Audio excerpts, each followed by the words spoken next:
আমার হাজবেন্ডকে না আমি আসলে আমার নিঃশ্বাস ভাবতাম, জানেন, নিঃশ্বাস ভেবে আমার মোবাইলে ওর নামটা না অক্সিজেন আমার এই নামে সেভ করা। একজন স্বামীকে বাঁচাতে স্ত্রী নিজের কিডনি দান করেন, পরবর্তীতে স্বামী সুস্থ হয়ে পরকীয়ায় জড়ায়, এক পর্যায়ে স্ত্রীকে মারধরও করে, পরকীয়া প্রেমিকার কাছে চলে যায়।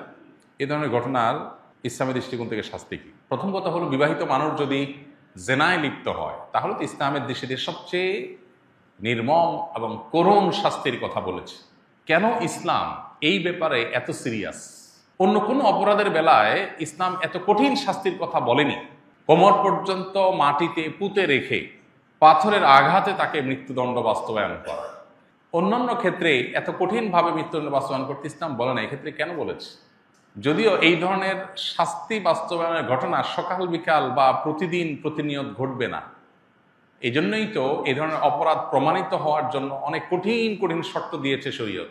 ইসলামী শরিয়া এমন এমন শর্ত দিয়েছে যে এই ধরনের শাস্তি কোনো ইসলামী বিচারালয়ের বিচারক, কোনো কাজী, তিনি এই ধরনের মৃত্যুদণ্ডের রায় লিখবেন, বিষয়টা এত সহজ না। এটা লেখার আগে তাকে অনেক শক্ত শক্ত কঠিন কঠিন দলিল প্রমাণ হাজির করতে হবে। সচক্ষে সরাসরি মূল জেনার দৃশ্য দেখার মতো উপযুক্ত শাস্তির সংখ্যা পূরণ, মানে সাক্ষীর সংখ্যা পূরণ হইতে হবে, তারপর এটা হবে। এত সহজ না বিষয়টা। তার মানে ইসলাম চায় না এটা সকাল বিকাল হোক, এটা চায় কালে ভদ্রে একটা ঘটনা ঘটবে, সবাই সেখান থেকে শিক্ষা নিয়ে সতর্ক হয়ে যাবে। তো প্রশ্ন হলো যে এত নির্মম শাস্তির কথা কেন বলা হয়েছে ইসলামে? এর উত্তর হলো, কারণ হলো মানব সভ্যতা পৃথিবীতে টিকে থাকবে বিবাহের সুস্থ স্বাভাবিক ধারার মাধ্যমে।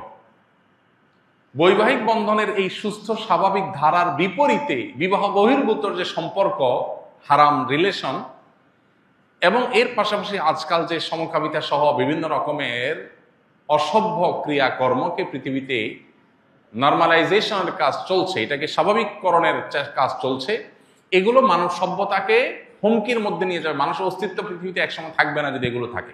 ডক্টর খন্দকার আব্দুল্লাহ জাহাঙ্গীর রহমাল্লাহ বলতেন যে একটা বড় সাইক্লোন, একটা বড় ঘূর্ণিঝড়, এরকম বড় কোনো বিপদ, জলোচ্ছ্বাস, এগুলো একটা এলাকার মানুষকে শেষ করে দিতে পারে, পৃথিবীর মানুষকে ডুবাই শেষ করে দিতে পারে, এরপরও মানুষ কিছু বেঁচে থাকবে। কিন্তু মানুষের যে টেন্ডেন্সি, বৈবাহিক সম্পর্কের মধ্য দিয়ে সন্তান জন্ম দেওয়ার যে প্রবণতা, এটা যদি কমতে থাকে তাহলে কি হবে?